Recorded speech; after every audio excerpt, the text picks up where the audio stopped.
अपनिया बुढ़िया को फैसले कराते ना हमेशा उन्होंने घर खराब होंगे ने, खत्म हो जाते हैं, कोई शै नहीं बचती। सीन की होंदा है कि बुढ़िया के सियाने आते हैं कि खुत्ती चक्ल होंदा, अकल इत्थे होना चाहिए ना इत्थे होंदा पुट्ठी थां ते। ਉਹ ਘਰਾਂ ਬਾਹਰ ਉਹਨਾਂ ਨੇ ਜਿਹੜਾ ਨਾ ਰੂਜੋ ਜ਼ਵਾਲ ਨਹੀਂ ਵੇਖਿਆ ਹੁੰਦਾ, ਮੁਆਸ਼ਰੇ ਦੀ ਜਿਹੜੀਆਂ ਗਹਿਰਾਈਆਂ ਦੇ ਵਿੱਚ ਮਾਮਲਾਤ ਉਹਨਾਂ ਨੂੰ ਨਹੀਂ ਵੇਖਿਆ ਹੁੰਦਾ। ਮਰਦ ਨੇ ਹਰ ਚੀਜ਼ ਪਰਖੀ ਹੁੰਦੀ ਹੈ, ਉਹਨੂੰ ਅਗਲੇ ਪਿਛਲੇ ਦਾ ਪਤਾ ਹੁੰਦਾ ਕਿ ਅਗਰ ਮੈਂ ਕੋਈ ਗਲਤ ਫੈਸਲਾ ਕਰਾਂਗਾ ਇਹਦਾ ਗਲਤ ਰਿਜ਼ਲਟ ਨਿਕਲੇਗਾ। ਉਹ ਫਿਰ ਸੋਚ ਸਮਝ ਕੇ ਗੱਲ ਕਰਦਾ। ਲੇਕਿਨ ਬੁੜੀਆਂ ਜਿਹੜੀਆਂ ਨਾ ਉਹ ਕੋਈ ਸੂਟ ਨੂੰ, ਕੋਈ ਜੁਰਾਬਾਂ ਨੂੰ, ਕੋਈ ਜੁੱਤੀ ਨੂੰ, ਇਹ ਜਿਹੀਆਂ ਚੀਜ਼ਾਂ ਨੂੰ ਬੇਸ ਬਣਾ ਕੇ ਲੜਾਈ ਝਗੜਾ ਸ਼ੁਰੂ ਕਰ ਦਿੰਦੀਆਂ ਨੇ। ਤੇ ਉਹ ਫਿਰ ਲੜਾਈ ਇਸ ਹੱਦ ਤੱਕ ਪਹੁੰਚ ਜਾਂਦੀ ਹੈ कि वो फैमिली दे विच एडे वड्डे दराड़ पैंदे ने कि वो कदे भी दोबारा वो कवर नहीं होंदे। इनकी वजह करके घर उजड़ जाते हैं। कोशिश किया करो कि ये जे नाजुक फैसले ने ना वो अपने मर्दां कोलों या किसी को चार जिहड़े तुहाडे क्लोज रिलेशन ने उन्होंने इकट्ठा करके किया करो, ताकि कोई भी किसी का जिहड़ा घर ना उजड़े, किसी की कोई परेशानी ना बने।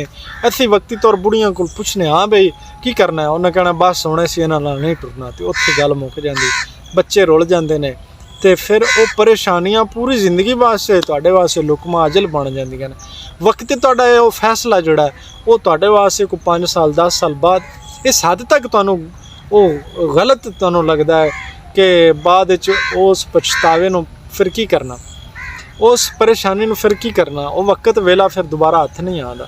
कई ऐसे लोग ने, कई ऐसे मैं वेखे ने कि जिहड़े वक्ती तौर पर अपनी जिद तो जित लेंदे ने, लेकिन 8 साल 10 साल बाद वो लोग फिर पछताते हैं कि यार वो बड़ा चंगा सी, असीं आ बड़ी वड्डी गलती कर ली।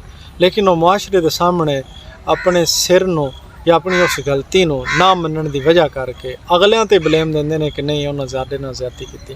अंदर खाते उन्होंने पता लग जाता कि नहीं यार उन्हों की ज़्यादती नहीं, साडी ज़्यादती है, असीं उन्होंने ज़्यादती कीती सी।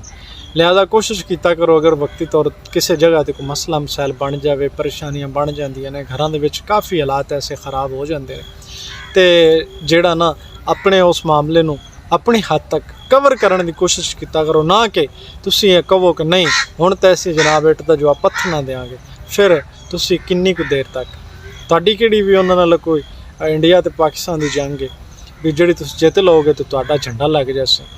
आखिर जिहड़ा ना वो जिद नहीं जितती, जिद तुहानूं किसी घाटे वाले पासे लै जाती, मुनाफे वाले पासे नहीं जाती। एक ऐसा घाटा जिहड़ा तुहाडी पूरी जिंदगी दोबारा पूरा नहीं होंदा। तो ऐसे लोग वक्ती तौर पर जज्बाती फैसले करके यह जिहा घाटा सह पाने कि जिहड़ा पूरी जिंदगी कदे पूरा नहीं होंदा। उम्मीद करदा तुहानूं वीडियो चंगी लगी। उस वीडियो किहो जी लगी अपनी कमेंट में इज़हार जरूर करिया जी। अल्लाह निगहबान।